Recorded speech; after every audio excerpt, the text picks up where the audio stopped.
Hello everyone, Dawg here. Today's story is Wavering Red Crabs. The text reminds us that the word waver has a direct relationship to the word wave.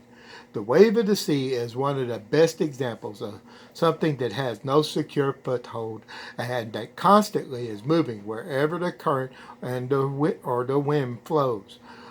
One winter's day, the waters along California's coastline turned bright red as hundreds of thousands of tiny red crabs washed ashore.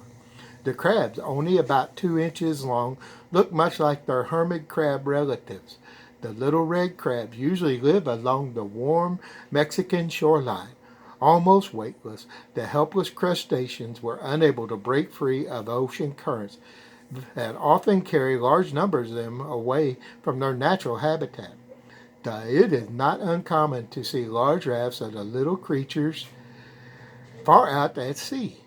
But on this occasion, the crabs got caught in an ocean current that took them northward from Mexico to the beaches of California.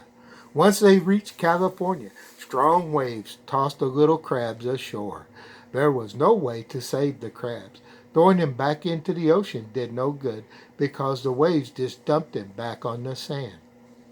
So the seabirds and the fish and other coastal creatures feasted on the crabs, and people even collected the crabs to cook and eat.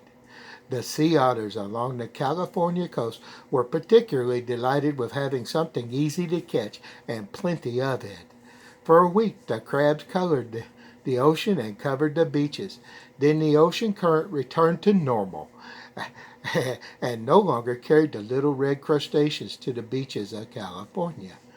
Now, scientists aren't sure what caused the unusual ocean current that turned the ocean red, but they said that the phenomenon will probably happen again, although they can't predict when.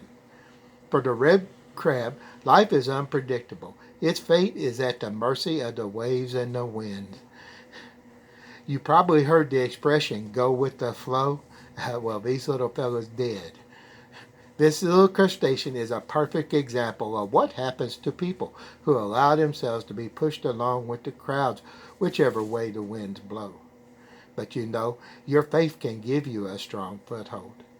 Guys, we need to remember, we don't need to go along with the crowd just because it's something popular to do.